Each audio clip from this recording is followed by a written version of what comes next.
एक औरत बाहर से आकर बहुत बड़ा बंगला बनाकर उसमें रहने लगती है। वह औरत देखने में बहुत ही खूबसूरत थी, साथ ही दिल की भी बहुत अच्छी थी। वह गरीबों की भी मदद किया करती थी। उसका नाम सरिता था, लेकिन लोगों ने उसका नाम परी रख दिया था। पड़ोस ही में चमन नाम का एक आदमी रहता था, जो बहुत ही गरीब था। उसके घर उसकी बेटी की शादी थी। चमन परी के घर जाता है। दरवाजे की कुंडी खिटखिटाता है। अरे चमन, सुबह सुबह क्या हुआ? अरे परी जी, क्या आप मेरी थोड़ी सी मदद कर सकते हैं? बताओ चमन जी, अगर मुझसे हो सकेगी तो जरूर मैं आपकी मदद करूंगी। परी जी, मेरी बेटी की शादी है। मेरी बेटी के लिए कपड़े और कुछ शादी की चीजें लाने की जरूरत है, लेकिन मेरे पास पैसे नहीं है। महेश पैसे तो दे रहा है, लेकिन बहुत ज्यादा ब्याज पर दे रहा है। इतना मैं कैसे वापस दे पाऊंगा? बस पैसों की जरूरत है, लो ले जाओ ये पैसे। और भी जरूरत पड़े तो फिर भी ले जाना, और जब आपके पास पैसे आ जाए तो मुझे वापस कर देना। चमन पैसे लेकर अपने घर चला जाता है। परी लोगों की मदद करने में पीछे नहीं हटती थी। लोगों की भरपूर मदद किया करती थी, लेकिन एक बात में वह मदद नहीं कर पा रही थी। उसी गांव में नदी के किनारे आए दिन लाश मिला करती थी। अरे ये हो क्या रहा है? हर 2 दिन पर हमें यहाँ से लाश मिलती है। हमें इसका जल्दी पता लगाना होगा। सारे लोग जमा होते हैं। थोड़ी देर बाद सारे लोग चले जाते हैं। फिर अगली रात एक आदमी सड़क से गुजरता है। भैया, अरे भैया मेरी तरफ देखो तो। डर क्यों रहे हो? मुझे तो आपकी मदद चाहिए। इधर तो आइए। नहीं, हम किसी की मदद नहीं करते हैं। मुझे घर जाने दीजिए। अरे मुझे घर जाने दीजिए। वो आदमी चलने लगता है। एक बार तो मेरी तरफ देखिए, शायद आपका इरादा बदल जाए। नहीं, हमको नहीं देखना। हमको माफ कीजिए, मुझे जाने दो। मैंने कहा ना मेरी तरफ देखिए, समझ नहीं आता? जैसे ही वो देखता है, वो मर जाता है। हाँ हाँ हाँ हाँ, कब की रट लगा रहा था। अब तो तेरी लाश घर जाएगी। अगर एक बार मेरी तारीफ कर लेता तो मैं जिंदा छोड़ देती। उसके बाद चुड़ैल उसको नदी के किनारे डाल देती है। अगले दिन सुबह सुबह रीना रोती हुई आती है। सारे लोग जमा हो जाते हैं। क्या हुआ रीना, क्यों रो रही हो? मेरे पति महेश रात को घर नहीं आए। चलो हम उस नदी के पास जाकर देखते हैं। सारे लोग नदी के पास जाते हैं। साथ में परी भी आती है। अरे महेश को किसने मारा? मुझे तो लगता है कोई हमारे गांव को नुकसान करने के लिए ये सब कर रहा है, ताकि लोग गांव छोड़कर चले जाएं। जल्दी उसका पता लगाना होगा। अरे अब मैं छोड़ूंगा नहीं। मैं पता लगाकर रहूंगा कि यह सारा कौन कर रहा है। अगले दिन राहुल गांव के रास्ते निकलता है। तभी आवाज आती है। एक बात सुनो। सुनो भैया, क्या आप मेरी मदद कर सकते हैं? कौन है तू? इससे क्या फर्क पड़ता है कौन हूं मैं? अच्छा, तुम ही हो जो लोगों को मार डालती हो। हाँ हाँ हाँ, मैं ही हूं जो लोगों को मार रही हूं। तुम क्या कर लोगे? आज तो तुम्हारी बारी है। हा हा हा हा हा। अरे नहीं, मुझे पता नहीं था कि तुम एक चुड़ैल हो। मुझे छोड़ दो। तुम्हें लोगों के साथ जो करना है करो। मुझे छोड़ दो। अब तू जिंदा नहीं जाएगा। अभी तो बड़ा उछल रहा था, बड़ी बहादुरी दिखा रहा था। तेरी बहादुरी कहाँ गई? और तुझे मैं छोड़ दूं ताकि तू सारे लोगों को बता दे, ताकि लोग यहां आना बंद हो जाए। अरे नहीं, मैं किसी को नहीं बताऊंगा। किसी के सामने मुंह भी नहीं खोलूंगा कि लोगों को चुड़ैल मार रही है। बस मुझे जाने दो। चुड़ैल उसको भी मार डालती है और नदी के किनारे जाकर डाल देती है। सुबह जब लोग नदी के किनारे पर जाते हैं तो देखते हैं। अरे ऊपर वाले, इसने तो राहुल को भी मार डाला। क्या जरूरत थी अकेले जाने की? क्या हीरो बनने गए थे?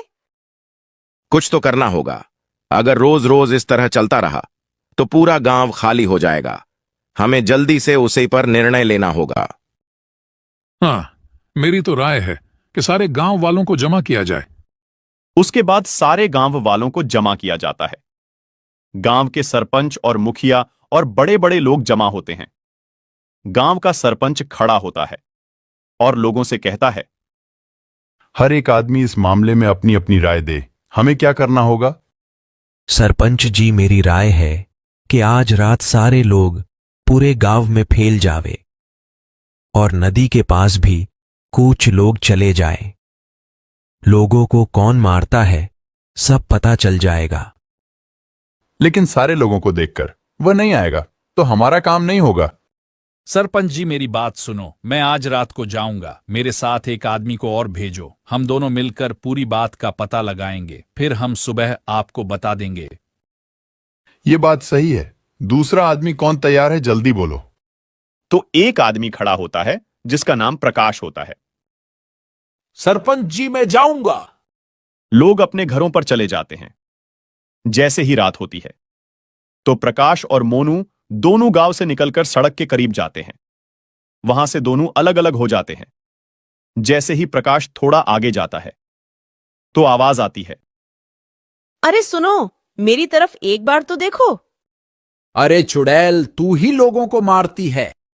मैं ही मारती हूँ, आज तेरी बारी है। प्रकाश फौरन वहां से दौड़ता है। प्रकाश फौरन मोनू को बुलाता है। मोनू जल्दी मेरी तरफ आओ, यहां चुड़ैल रहती है। अरे प्रकाश, क्या हुआ? अरे भाई देखो उधर दूर, जो अभी औरत नजर आती है वही चुड़ैल बनकर आई थी। चलो उधर जाकर देखते हैं।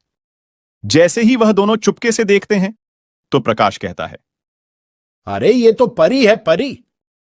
ये दोनों आदमी भागकर गांव आ जाते हैं। फिर वह दोनों अपने अपने घर चले जाते हैं।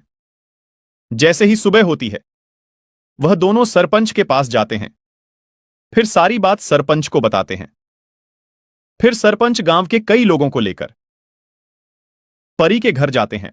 सारे लोग और सरपंच परी के घर जाकर दरवाजा खिटखिटाते हैं। परी बाहर नहीं आती। सारे लोग आपस में एक दूसरे से कहने लगते हैं, लगता है परी को पता चल गया है, अब बाहर नहीं आएगी। उसमें से एक आदमी कहता है, मुझे तो लगता है परी भाग गई होगी। सारे लोग शोर करने लगते हैं, जिसकी आवाज सुनकर परी घर का दरवाजा खोलकर बाहर आती है। अरे सारे गांव वाले मेरे घर क्यों आए हो? क्या हुआ है? कोई जरूरत है क्या? नहीं नहीं, हमें यह खबर पहुंची है, आप ही रात को चुड़ैल बनकर लोगों को मारती हो। अरे ऐसा कौन कहता है कि मैं रात को चुड़ैल बनकर लोगों को मारती हूँ? सुनिए परी जी, कल रात मोनू और प्रकाश दोनों गांव के बाहर सड़क पर जा रहे थे। जब दोनों अलग हो गए तब प्रकाश के सामने चुड़ैल बनकर क्या कह रही थी। हाँ हाँ, मैं ही चुड़ैल थी, क्या कर लोगे? अरे परी, आप ऐसा रात में क्यों करती हो, उसकी क्या वजह है? सरपंच जी जरा सुनिए, जब मेरा पति चोरी करते हुए पकड़ा गया था उसी वक्त गांव वालों ने मिलकर उसको मार दिया था। उस वक्त मैं प्रेग्नेंट थी। मेरे पति के मर जाने के बाद मैंने आत्महत्या कर दी थी। तब से मेरी आरती चुड़ैल बंद कर भटक रही है। मैं किसी को नहीं छोड़ूंगी, सारे गांव वालों से बदला लेकर रहूंगी। तभी परी चुड़ैल बन जाती है। तभी सरपंच के पास दो आदमी आकर कहते हैं, सरपंच, हम तांत्रिक को लेकर आते हैं, वो चुड़ैल को अपने कब्जे में कर देगा। वो दोनों तांत्रिक के पास जाते हैं और तांत्रिक को सारी बात बताते हैं। तांत्रिक उन दोनों के साथ आता है। तांत्रिक चुड़ैल से कहता है, गांव वालों को परेशान करना बंद कर दे। नहीं, मैं गांव वालों से बदला लेकर रहूंगी।